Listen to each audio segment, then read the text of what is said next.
Il lui répondit: Pourquoi m'appelles-tu bon? Personne n'est bon si ce n'est Dieu seul. Si tu veux entrer dans la vie, respecte les commandements. Lesquels? Lui dit-il. Et Jésus répondit: Tu ne commettras pas de meurtre, tu ne commettras pas d'adultère, tu ne commettras pas de vol, tu ne porteras pas de faux témoignages. Honore ton père et ta mère, et tu aimeras ton prochain comme toi-même. Le jeune homme lui dit: J'ai respecté tous ces commandements dès ma jeunesse. Que me manque-t-il encore? Jésus lui dit: Si tu veux être parfait, va vendre ce que tu possèdes, donne-le aux pauvres, et tu auras un trésor dans le ciel.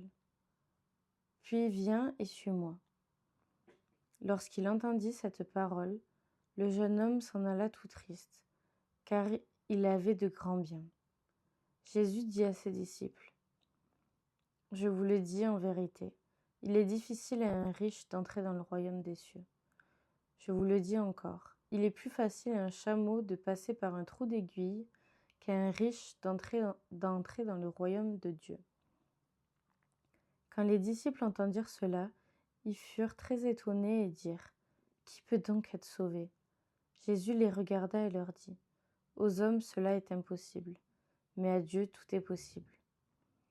Pierre prit alors la parole et dit: Voici, nous avons tout quitté et nous t'avons suivi.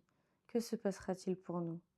Jésus leur répondit: Je vous le dis en vérité, quand le Fils de l'homme, au renouvellement de toutes choses, sera assis sur son trône de gloire, vous qui m'avez suivi, vous serez de même assis sur 12 trônes, et vous jugerez les 12 tribus d'Israël.